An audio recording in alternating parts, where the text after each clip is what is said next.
Fíjese que hemos venido trabajando en esto, es decir, observando este problema después de que se cumplió el pacto anterior.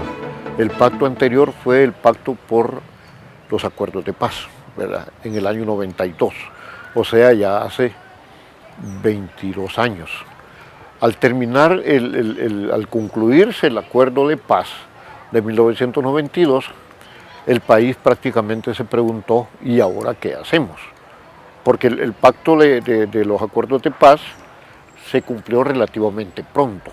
Algunos lo consideran que se cumplió el 95 y para otros quizás unos meses después. El punto es que se cumplió ese pacto. Ese fue un pacto. Fue un pacto entre las dos grandes fuerzas políticas de ese momento. Arena y el FMLN, que estaba con la guerrilla, y Arena, que estaba conduciendo el país, con el presidente Cristiani. Entonces, ese pacto fue un pacto de nación también, aunque participaron solamente dos partes, pero ahí se involucró la Iglesia Católica, la Iglesia Evangélica, los partidos políticos, los sindicatos, etc. Hubo un gran apoyo porque necesitábamos terminar con la guerra. Esa fue la motivación principal, la necesidad de terminar con la guerra. Y se encontró una solución política.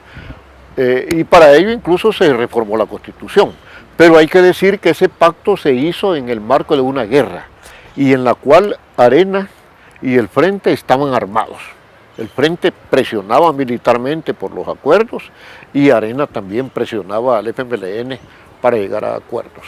Ahora, después de 22 años, vemos de que el país no tiene una dirección, no tiene un rumbo, sino que cada quien tiene su pacto, tiene su plan de nación, que no necesariamente es el mismo del Frente o el mismo el que tiene Tonisaca o el mismo que tiene Arena. Entonces lo que necesitamos es unificar en una sola voluntad un solo pacto en el cual nosotros nos sintamos representados. Entonces yo creo de que el pacto es, algunos le llaman agenda, algunos le llaman acuerdo, otros le llaman plan, pero el punto es unificar el país y trazarle una dirección para por lo menos los 25 años. Hasta ahora eso ha fracasado y vemos en el ambiente que hay diferentes propuestas. Desde hace varios años se vienen haciendo propuestas, pero no existe quizás el liderazgo para llegar a esa concreción. Ahora vemos que sí hay condiciones. El punto es en qué momento. Yo lo que considero es de que ese pacto tiene que darse antes de las elecciones del 9 de marzo. Porque si lo hacemos después del 9 de marzo, ya vamos a tener un ganador de las elecciones. Y el ganador, que parece ser que va a ser el FMLN, va a querer imponer su pacto.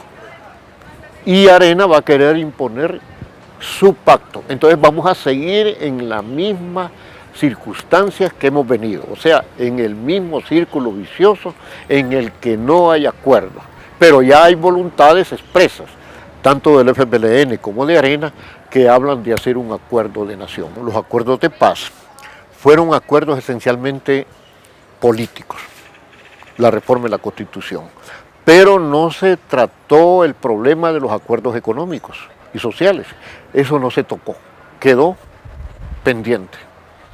Entonces yo creo de que este nuevo pacto debe de tener un profundo contenido económico y social, porque eso lo dejó pendiente el pacto del 92. Entonces, los problemas que tenemos en este momento en nuestro país son más de carácter económico y social, porque las reformas económicas que se hicieron por parte de los gobiernos de Arena, lo que hicieron fue crear una mayor crisis económica con la privatización, con la dolarización, etc. Entonces yo creo de que no ha beneficiado esas políticas económicas a la gran mayoría de la población salvadoreña. Entonces yo creo que por eso es que tenemos problemas de inseguridad. El tema de la pobreza es un problema serio. El tema del desempleo, que tiene que ver con la pobreza. El tema del desarrollo económico, el tema del crecimiento económico, etcétera. Entonces yo creo de que el contenido de este pacto debería de tener contenidos de seguridad y desarrollo social y económico para nuestro país. Sí, tiene que ser un pacto para los próximos 25 años, ¿verdad? Es decir, claro, es decir, yo no me atrevo a decir que debe de tener estos contenidos, ¿verdad? Porque eso dependerá de la clase política de derecha, de izquierda, de centro. Pero en la medida de que haya un acuerdo, por ejemplo, sobre el respeto a la Constitución, por ejemplo, que cualquier reforma económica estará enmarcada dentro del respeto a la Constitución. Nuestra Constitución es una Constitución hasta ahora muy buena. Se habla de la propiedad en función social, la propiedad privada en función social, pero no se cumple. Yo creo de que hay cosas tan evidentes que hay que hacer, pero yo no creo de que como profesional, como académico, deba de decir tiene que ser estos puntos, sino que eso dependerá de la sabiduría política de las cúpulas de los partidos políticos, y seguro que ellos reconocen cuáles son las urgencias y hasta dónde se puede llegar. Pero lo específico creo que ya dependerá en cierta forma de las políticas más específicas que tengan las cúpulas partidarias que gobiernan el país. Claro, hay un compromiso. Por ejemplo, si usted se compromete antes de las elecciones a combatir, por ejemplo, la pobreza, ¿verdad?, que es un problema serio, se compromete el Frente y se compromete Arena, combatir la pobreza, por el desarrollo de la agricultura, por el desarrollo del educativo, por ejemplo, por elevar los índices de seguridad social básica, etc. Si ese es el acuerdo y gana el Frente, Arena tendrá que ser el controlador de que eso se cumpla y que también tendrá que trabajar porque eso se lleve a cabo.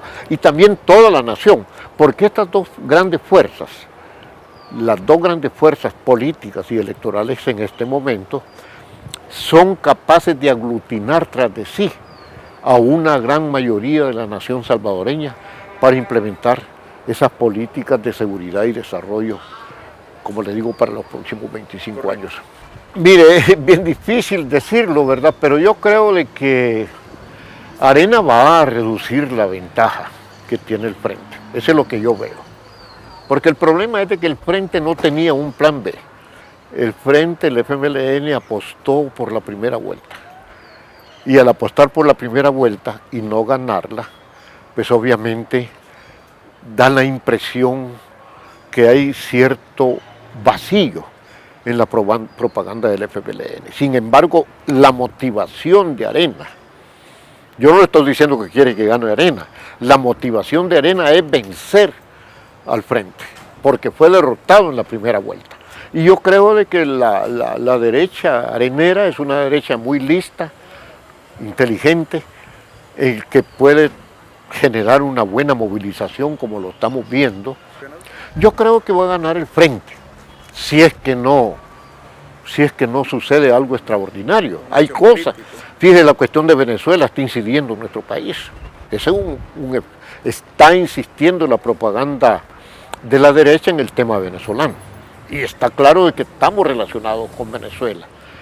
Y hay varias cosas que también están ahí en el escenario, que de repente la gente, al tener solamente dos banderas, Arena y el FMLN, ya no son 5 como en la primera, sino que o este o lo otro, a lo mejor podemos tener alguna sorpresa. Pero yo creo que el que está mejor situado para ganar es el Frente, pero es difícil decir si eso va a ser así o no.